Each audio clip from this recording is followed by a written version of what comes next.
तारीख 7 अप्रैल, वक्त शाम 5:36। ट्रंप की सबसे बड़ी धमकी, आज रात एक सभ्यता खत्म हो जाएगी।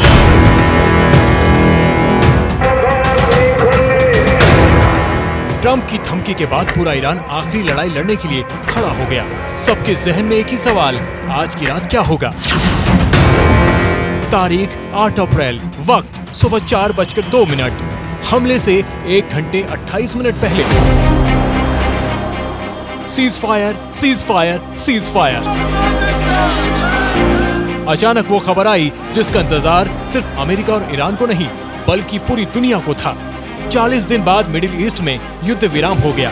ईरान में सर्वनाश के ऐलान और सीज फायर के बीच 10 घंटे 26 मिनट। 10 घंटे 26 मिनट में ऐसा क्या हुआ जिससे पूरा सीन बदल गया। ट्रंप ने ईरान में महाविनाश का ऐलान तो कर दिया था, लेकिन इसका अंजाम वो भी जानते थे। इसलिए बैक चैनल डिप्लोमेसी 6 अप्रैल से ही शुरू हो गई थी। स्टीव विटकॉफ लगातार फोन पर युद्ध विराम के लिए बातचीत में लगे थे। डील की शर्तें इधर से उधर भेजी जा रही थी। पाकिस्तानी मीडिएटर्स के जरिए ईरान के विदेश मंत्री को डील का नया मसौदा भिजवाया गया। 2 हफ्ते के सीज फायर पर सहमति बन गई, लेकिन आखिरी फैसला मुश्तबा खामनेई को लेना था। समझौते पर खामनेई ने अपनी मुहर लगाई थी। ट्रंप का दावा है कि ईरान को राजी करने में चीन ने अहम भूमिका निभाई और इसके बाद शुरू हुआ युद्ध विराम की डील पर मुहर का आखिरी दौर। मुश्तबा खामनेई ने समझौते पर आगे बढ़ने को मंजूरी दे दी। 8 अप्रैल 2026 को शहबाज शरीफ ने डील का मसौदा दोनों पक्षों को बताया। ट्रंप ने इसे स्वीकार कर लिया।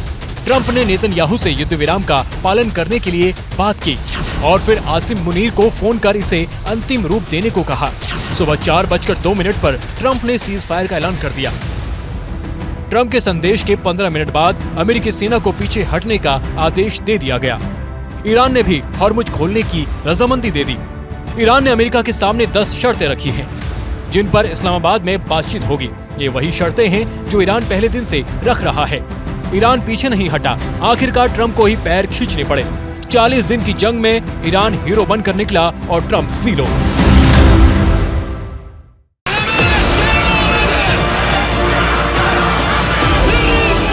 सीज फायर के बाद भी तेहरान की सड़कों में डेथ फॉर अमेरिका के नारे लग रहे हैं। लोग मुश्तबा खामनेई के फरमान को ही पत्थर की लकीर मान रहे हैं। हम अपने नेता के पीछे चलेंगे, जो हमारे नेता कहेंगे वही लागू होगा।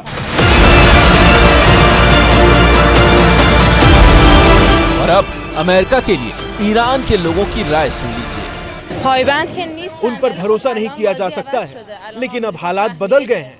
अब अमेरिका समझ गया है कि ईरान एक महाशक्ति है। अगर वो समझौते के लिए नहीं तैयार है, हम उनसे अलग तरीके से निपटेंगे।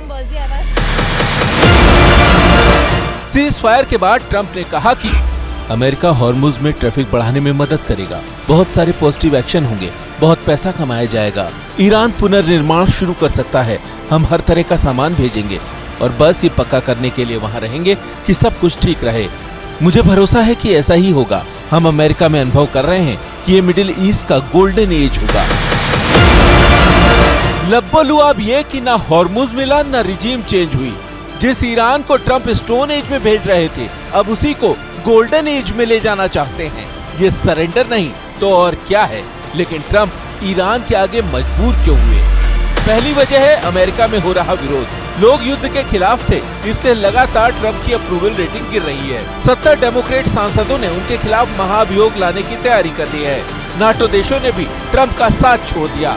ट्रंप रूस और चीन के दुनिया में बढ़ते दबदबे की वजह से डरे हुए थे। ट्रंप ने इस युद्ध को धार्मिक एंगल देने की कोशिश की, लेकिन सभ्यता मिटाने वाले उनके बयान को पोप ने ही धर्म और इंसानियत के खिलाफ बता दिया। आज जैसा कि हम सब जानते हैं, ईरान के सारे लोगों पर खतरा मंडरा रहा है और इसे बर्दाश्त नहीं किया जा सकता।